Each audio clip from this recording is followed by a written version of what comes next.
ভিডিওর শুরুতে তোমাদের সবাইকে জবা ফুলের শুভেচ্ছা। গাছ ভর্তি জবা ফুল দেখে বন্ধুরা আমার মন ভরে গেল। সবুজের মাঝে লাল, আহা কি যে সুন্দর।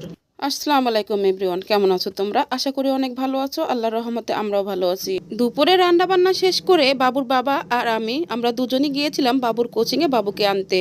বাবুর কোচিং থেকে বাবুকে আনার পরে আমরা আবার একটু ঘুরতে বের হয়েছিলাম। আমার বাবুর বাহিরে ঘোরাঘুরিটা খুবই কম হয়, কারণ বাহিরে ঘোরানোর মতো মানুষ আমার বাবুর নাই। ওর বাবা আর আমি থাকলেও আমরা ব্যস্ত থাকি, আমরা বাবুকে খুব কম বাহিরে নিয়ে যাই।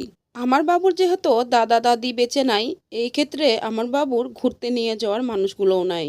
যাই হোক, ঘোরাঘুরি শেষ করে বন্ধুরা বাসাতে চলে আসলাম। এখন আমার বাবাকে দিব আমি খাবার খেতে। আমার সোনা বাবাটা বাসায় ঢুকেই আগে হাতটা ধুয়ে নিল, সে খাবার খাবে। আজকে দুপুরে রান্না করেছিলাম ধুন্দল দিয়ে মিরকা মাছ, কলা ভর্তা আর মুড়ি ঘন্ট। সবকিছুর সাথে অ্যাড হয়েছে বিরিয়ানির প্যাকেট। বাবুর বাবা বাহিরে গিয়েছিল, বাহির থেকে আসার সময় বাবুর জন্য বিরিয়ানির প্যাকেট নিয়ে এসেছে। বন্ধুরা, তোমরা সবসময় যেভাবে আমাদেরকে ভালোবেসে যাচ্ছ, এভাবেই ভালোবাসা দিও। তোমরা সবসময় ভালো থেকো, সুস্থ থেকো, আমাদের জন্য দোয়া করো।